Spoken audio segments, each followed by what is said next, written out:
As you know, we've been following the story of Easter, right? It begins with the resurrection. Then Jesus appears to some of his disciples and to Thomas and to Peter by the Sea of Tiberias.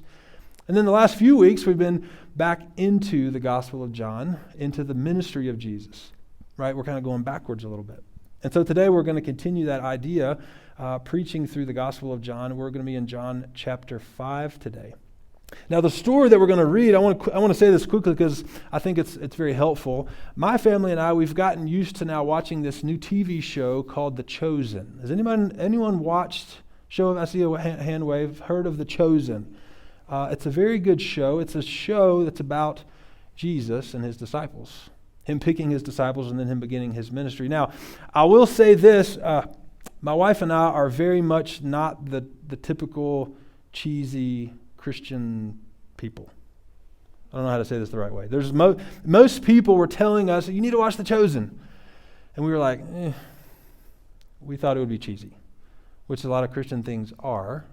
If you didn't know that, then my apologies. Just continue on with whatever you're watching or reading.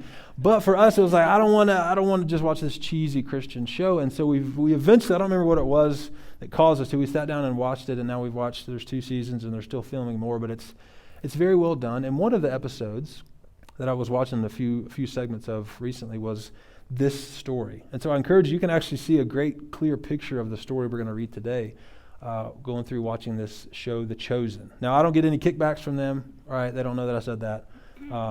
But it's a great show that I recommend you take time to watch. Let's set ourselves up for John chapter 5. Jesus is in Jerusalem. But we know that Jesus spends most of his time right north in the region of Galilee. We've said this before. Galilee is up north of Jerusalem, about 100 miles. It's more small towns. This is where Jesus grows up in Nazareth and goes to Capernaum. He's by the Sea of Galilee, which is also the Sea of Tiberias. This is where he calls his disciples. He goes from town to town. He's preaching. He's healing. He's on the seaside. He's on the mountainside. He's in the plains. He's walking around really homeless. It says he has no place to lay his head, but people allow him to stay at their homes here and there. But this is where Jesus spends most of his ministry. Occasionally, though, Jesus will venture down to Jerusalem. Now, I say down because it's south. It's about 100 miles south to Jerusalem. When we read here in a moment, you'll notice it'll say up to Jerusalem. Jerusalem, it's talking about elevation at that point, right? You're going up to a higher point. Jerusalem is the city on a hill, right, as the scripture refers to it. It's a high point, really the highest in that whole area. So when I read this, don't think, okay, he didn't know what he's talking about. He's going south, but he's going up. And so this is Jesus finds himself in Jerusalem for a Jewish festival. We're not told which one, but he would often participate in these festivals, these feasts from the Jewish calendar, the Jewish religion, as he goes to Jerusalem. So let us read, and then we'll have some interesting things to look at today. John chapter 5, verse 1. After this, there was a feast of the Jews, and Jesus went up to Jerusalem. There it is, up. Now there in Jerusalem, by the sheep gate, a pool, in Aramaic called Bethesda, which has 5 roofed colonnades. In these lay a multitude of invalids, blind, lame, and paralyzed. One man was there who had been an invalid for 38 years. When Jesus saw him lying there and knew that he had already been there a long time, he said to him, "Do you want to be healed?" The sick man answered him, "Sir, I have no one to put me into the pool when the water is stirred up, and while I am going down, another steps down before me." Jesus said to him, "Get up, take up your bed, and walk." And at once the man was healed, and he took up his bed and walked. Now that day was the Sabbath. Of course it was. Jesus tends to do a lot of his healing on the Sabbath, and that's for very important reasons. We'll talk about that as we end today. But Jesus here is doing some ministry, doing some miracles. He's involved himself now with this area that's full of invalids, right? This carry over from some disease or calamity or misfortune, and now these people, it's just this big area. And so today I want to just give you a heads up as I preach through this message today. We have 3 main points that I want to preach from. Now, I don't typically actually preach from points that way, but sometimes it's apropos to do so, and so today's one of those days. And then we'll, as normal, end our sermon, end our word today with our resurrection life emphasis. What does that mean in terms of our resurrection life? But my first point today, and this will be on the screen, is that Jesus will go to the bad part of town. Jesus will go to the bad part of town. When I say bad part of town, something probably entered into your head. Maybe you grew up in an area and you can remember your parents saying, don't go to that area. Don't go to that place. Don't go to the bad part of town. There's a lot of homelessness there, or sickness there, or crime there, or whatever it may be. Don't go to that area. That's the bad part of town. Maybe for you, when you hear bad part of town, you think, well, that's where I grew up. That's where I'm from. I lived in the bad part of town. I grew up in the bad part of town. I was there where there was a lot of crime and homelessness and problems and disease and all sorts of things. And this is where I was. I lived in a lower income area. I went to Title I schools. So I want you to know today, as you hear this point, this message, number one, I'm not talking down. Or I'm not talking down to you if that's where you're from. If that's where you grew up, if that's where you are today. Or if you're from the other side of the track, so to speak, and you just referenced and can remember that part of town. Right after we got married, my wife and I lived downtown in a small town in South Carolina, and it was right really across from the bus station. And the bus station was just this, I think of it similar to this passage. It was just this collection of people that were just down on their luck. They'd ride the bus in from another town, they'd get off, they'd have nowhere to go, they'd end up being homeless. There was just a whole pocket, a whole group of them that would hang out there really right across from where we lived. And it would have been the area, if I was a kid, that my mom would have said, let's not go over there. Let's not go to the bad part of town. So I don't know what comes to your mind when you think bad part of town, but Jesus is not afraid of the bad part of town. He will go to the bad part of town. I think it's important to say as we zoom out, zoom back, is something that I've said before, but it's important. God desires that there wouldn't be a bad part of town. Now, what do I mean by that? In the Old Testament, God had his people, right, that he desired to be a holy nation set apart from the rest of the world, that the rest of the kingdoms of the nations of the world would look to God's people and to see just what God is like, just what God values, that they would be holy, set apart. That's what holy means. And so God had his plan that they would be different in a lot of ways, one of which would be that they wouldn't be so disparaged in their society financially. See, all the kingdoms of the world would have these two classes, I've done this before, where you have the super rich and the super poor that are so divided. And you have a whole class of people, the good part of town, and then a whole class of people down here, the bad part of town. The poor people, the slaves for much of the history of the world. And societies would just grow and grow and grow, and they'd get further and further apart. And you would just be born into one of these, and that would just be your experience. You're either super rich or super poor. And it had little to do with much of your own decision. It was where you were born into. Some people could work their way out, work their way up, but many could not. And a lot of this happened through interest. Everybody's familiar with interest. If you have a house or a car or anything like that, you're paying interest. God's plan was that there wouldn't be interest charged. Sounds like I need to take my Bible over to Bank of America and show them this verse. Maybe they'll drop the interest. God's plan was that there wouldn't be interest because over time the poor have to borrow from the rich, right? They take out a loan and there's interest charge, and the rich will just get richer from the poor. And then the poor get poorer trying to pay it back. And so over time, 1 generation, 2 generation, 3 generation, 50 generations, it's just a wide gap. And God's plan, I've talked about this, is the year of Jubilee.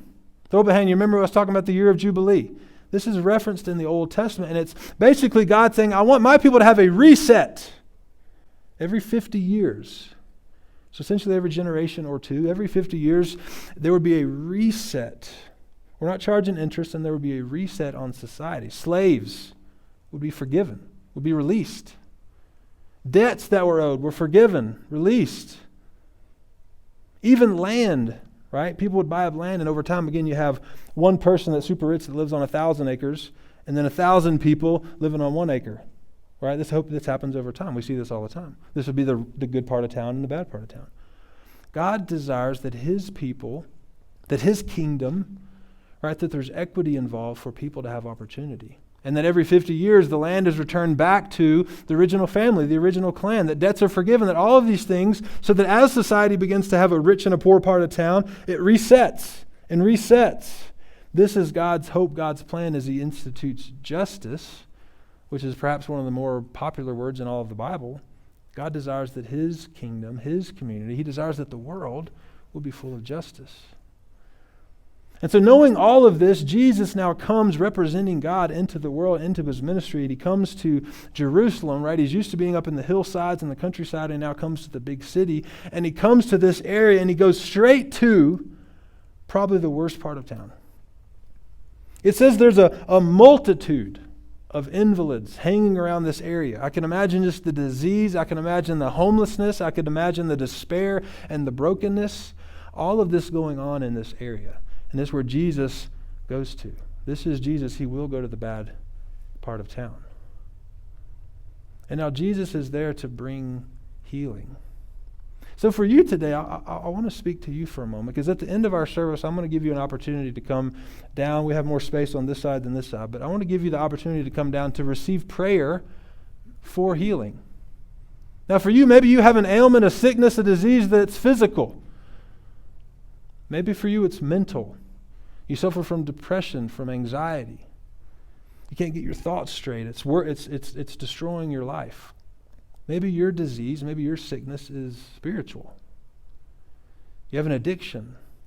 You have an addiction to pornography. You have an addiction to drugs or alcohol. You have a temper that you can't control. Maybe your disease, maybe your sickness is spiritual. I believe in this room that there's someone that falls into one of those categories that's here today that needs prayer for healing. And I want you to know, just to prepare yourself, I'll give you the opportunity at the end of service to come down, to receive prayer.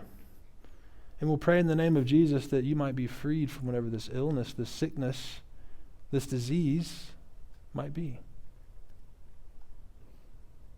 Jesus desires that we would be healed, that we would be whole. Listen to this. You deserve healing. You deserve healing. Now, it's not because you earned it. You haven't earned healing, but you deserve healing because you are a human made in God's image. You are an image bearer of God the Father, who created you, who loves you, who desires your wholeness, your completeness. We've talked about this many times. This shalom, this idea of fullness, of peace of your spirit. So today, I don't know what it is that you came in with, that you've been wrestling with, that you want to keep swept under the rug, that you don't want anyone to know about, this sickness, this disease, this thing that's tormenting you. I want you to know that Jesus knows, and that he desires not that you would hide it, but that you would bring it to his church, to his body. This is what the church is. That you might be prayed over, that you might receive healing from this. And today you'll have an opportunity to do that. As we read through this story, we notice that they're all gathered in this one spot. And so the question is, why are they all gathered in this one spot? Des, if you throw the scripture back up, let's take a look here. We have verse number 1, we have verse number 2, verse number 3. Now, did anybody realize or notice that verse number 4 was skipped? Anybody notice that the first go around? There's no verse number 4, which is very interesting. Most scholars believe that this verse was added in later to bring clarity. Let me read this from my scriptures, that it says after verse number 1, or after verse number 3. Some manuscripts insert wholly or in part. For an angel of the Lord went down at certain seasons into the pool and stirred the water. Whoever stepped in first after the stirring of the water was healed of whatever disease he had. It makes a little more sense to the man how he responds to Jesus, right? Jesus says, do you want to be healed? And the man says, I have no one to carry me down into the water when it's stirred up. And every time I try to go down there, someone cuts in front of me and they get in there first. This was his response to Jesus.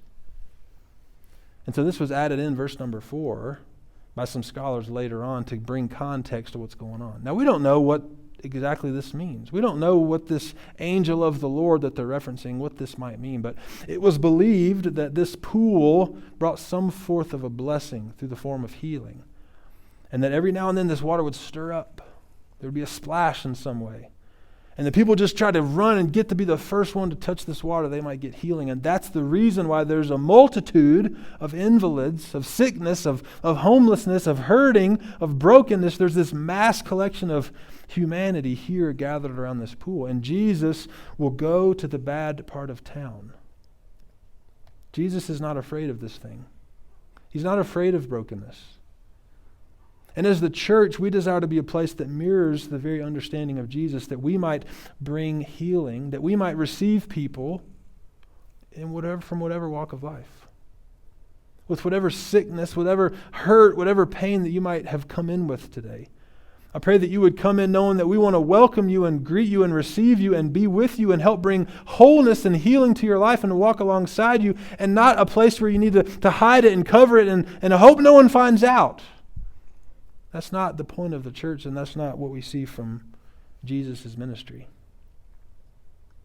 Our second point today, number one, was Jesus will go to the bad part of town. Number two, healing changes our identity.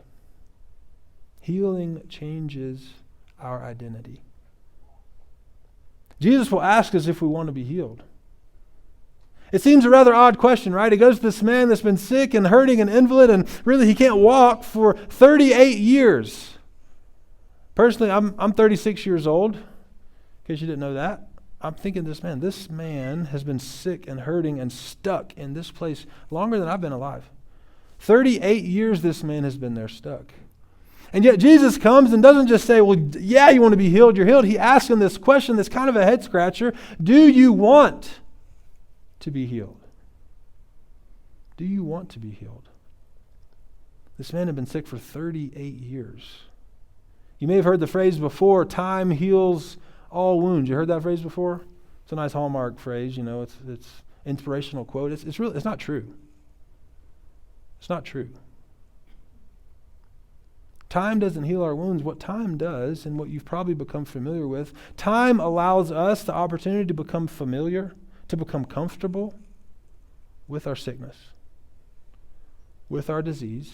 Again, whether it be physical, whether it be spiritual, whether it be mental.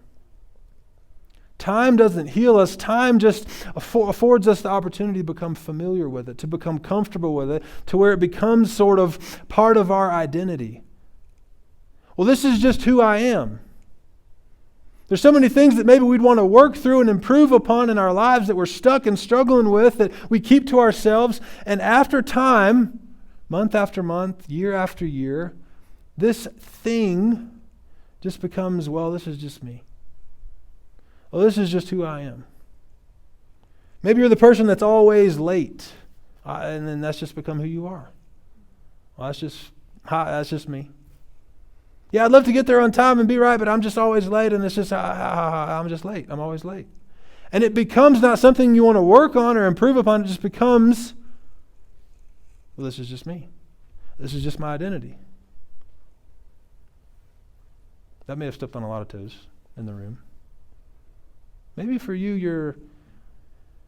you're the busy mom. This could be a dad too, but I'm gonna stay with moms for a moment. Maybe you're the busy mom and life's crazy. Life's hectic. I got little kids. I don't get any sleep. Life's weighing on me. I have nowhere to go, nowhere to be. And I have everywhere to be, and I can't go anywhere. And life's crazy. I have these kids, and schedule's intense. I'm a busy mom. Anytime someone asks, "How are you?" your answer's always the same: busy, crazy. Didn't get any sleep. Over time, these things that perhaps we'd want to overcome, we'd want to work on, we want to improve, we'd want to figure out a schedule and all these kind of things, and yet over time it just becomes comfortable, right, for these things to just become part of our identity. I'm just a busy mom. I just have no time. I have no time to myself. I can't go to church regularly. I can't be intentional and disciple people. I can't go to small group. I can't meet up ladies for lunch or coffee. I can't do any of these things. And again, I'm saying moms, it could be dads too. I'm just busy all the time, and it becomes who you are. It's an identity that attaches itself to you, and over time it just latches on.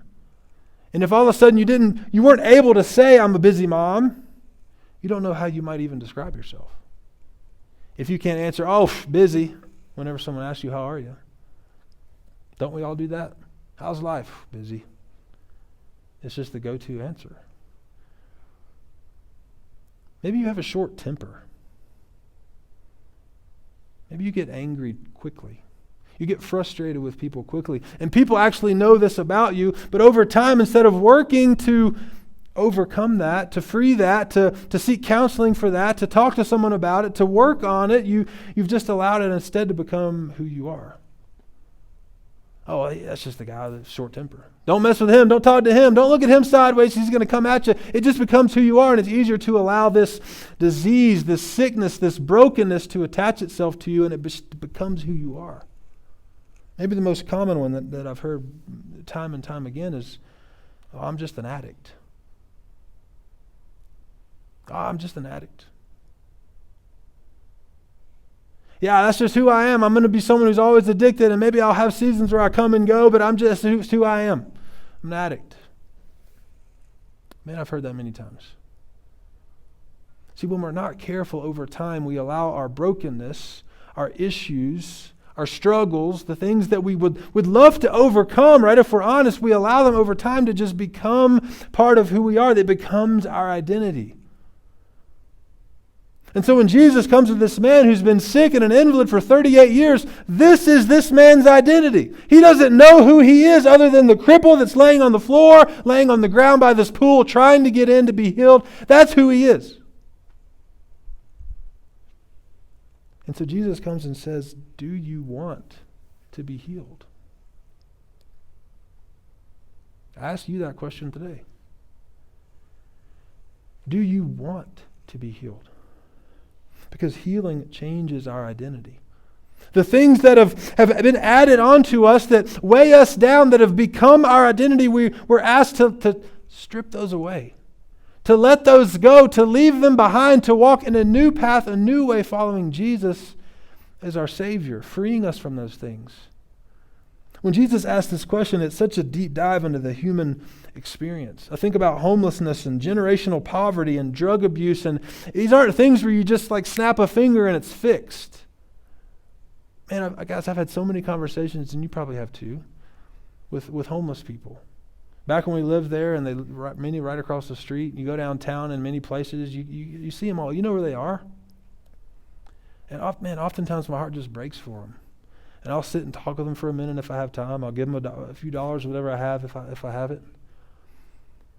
Homelessness is one of these things, one of these experiences that you can't just snap a finger and fix it.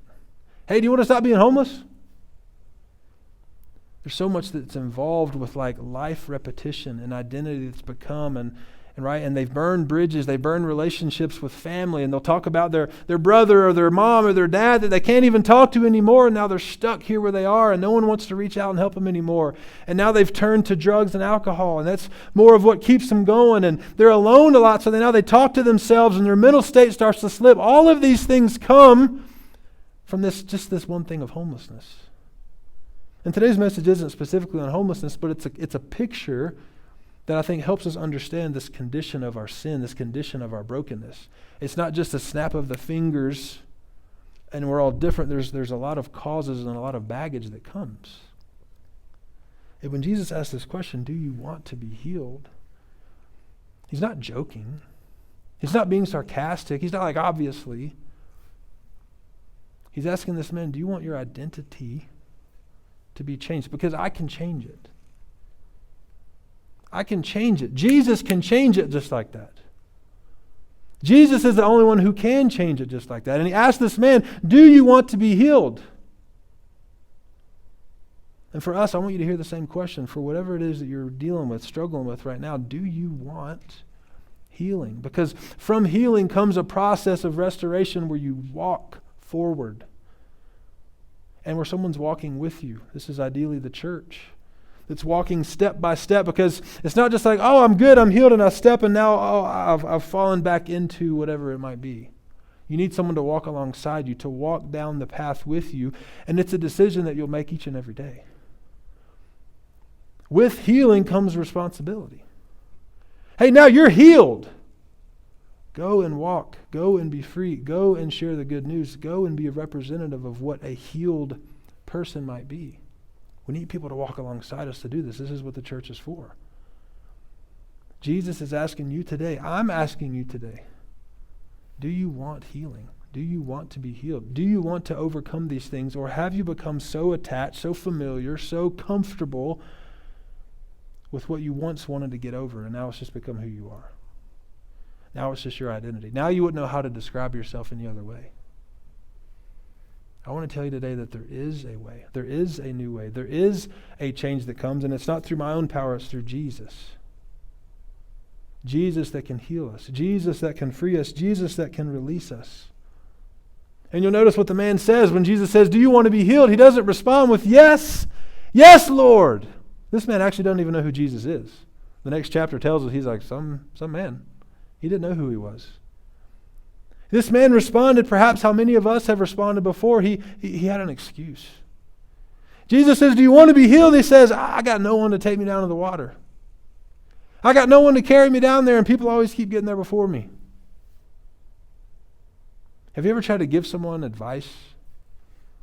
First off, be cautious as you give advice. Have you ever tried to give someone advice and they're so quick to just give you the reason why that won't work? I tried that. Now that won't work for me. I'm different in this way, and here's why that won't work. And do you like giving advice to those kind of people? It makes it hard to. Hey, try this. I feel like this would help you. This would work along. And then you come back to them a week later. How did that go? Did you try that out? No, that wasn't really going to work. Here's why that won't work. And that's us a lot of times. We're so quick to give excuses.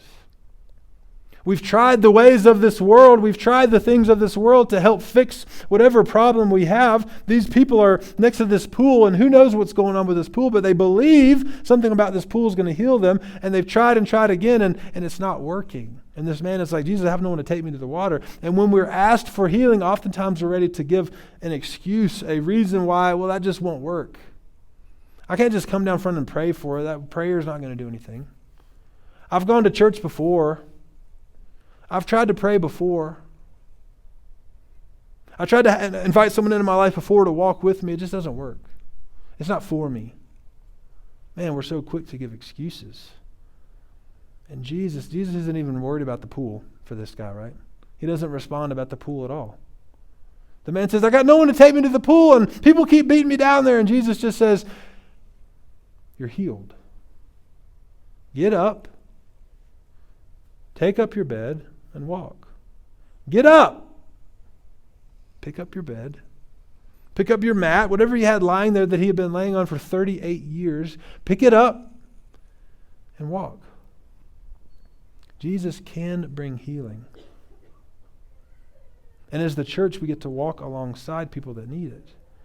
And though we're quick to bring excuses, though we're quick to say, here's why it won't work, Jesus isn't worried about those things. I pray today for you in just a moment, if you need to respond, if you need to come down for prayer, that you would hurdle over whatever excuse that maybe you've been replaying in your mind for a week, for months, for years. Many of us for years have had things that have just been hidden away, just been working on. And it's again, slowly become part of who you are, slowly become your identity. And you've built up these excuses.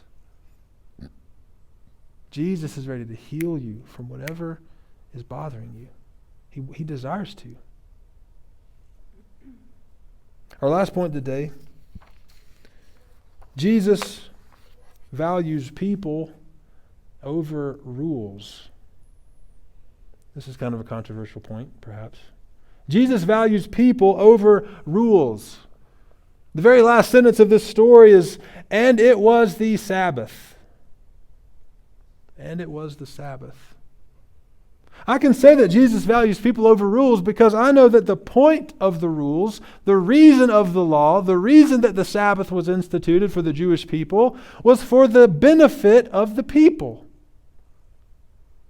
It's that not that the people would serve the Sabbath, but that the Sabbath would serve the people. And when we get so mixed up and turned around, we begin to elevate rules over people. Right? When I was in high school, I remember having a curfew of 11 o'clock. And that, take that as you will, but I thought that was pretty late at the time.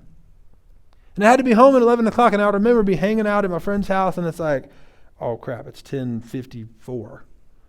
And then I'm flying home going 80 miles an hour, 100 miles an hour. I remember getting pulled over and getting a speeding ticket on the way home, trying to make curfew. And as I remember this because my dad sat me down and explained this principle. See, I had elevated the rule above people. When we misunderstand the point of rules, I got to get home. Now I'm risking my own life driving 100 miles an hour to get home for this rule. When the purpose of the rule, the purpose that my parents had in giving me the rule was that I would be safe in the first place. That I wouldn't be out and doing things I don't need to be doing past the time when I didn't need to be out. They loved and cared and valued for me and said, hey, it's best if you, at this age, are home by 11 o'clock. You're going to miss out on a lot of bad things that could happen in your life. And so for me, it's like I'm pushing up against this rule and I've missed the point of it. Now I'm speeding. I could get in a wreck and hurt myself seriously, misunderstanding the point of the law. And this is what Jesus reveals to us in Scripture. There's so many rules, right? There's lots of rules. Do this and do this. All of them, guys, all of them are for the benefit, for the purpose of building us up. That's what the rules are for. So when they get mad at Jesus for healing on the Sabbath, hey, Jesus, you're not supposed to be healing on the Sabbath. You're supposed to be resting. We talked about this a few Sundays ago. Jesus says, no, hey, the purpose of the Sabbath, that might form us, shape us into be people that aren't bent on having to have everything and being materialistic. No, we're going to rest for a day instead of working to earn and build our own selves up. We're going to trust God to provide. Here's the purpose of the Sabbath. It's for the building of us up. And now they've taken that understanding of the law that was meant to build us up and to make us people more like God, and now we've twisted it, and now we're saying you can't heal somebody on the Sabbath because you're working. Jesus challenges their understanding of what's going on in terms of the Sabbath. Jesus values people over rules. And this is not to say he doesn't value rules, because he does. But the purpose of the rules is that it would be for us, for our benefit. Jesus desires that you would be healed. Jesus will knock down whatever wall, whatever bridge, whatever rule he needs to get to you, that he might ask you this simple question: do you want to be healed? Do you want to be healed? As we close today, I'm going to pray in a moment.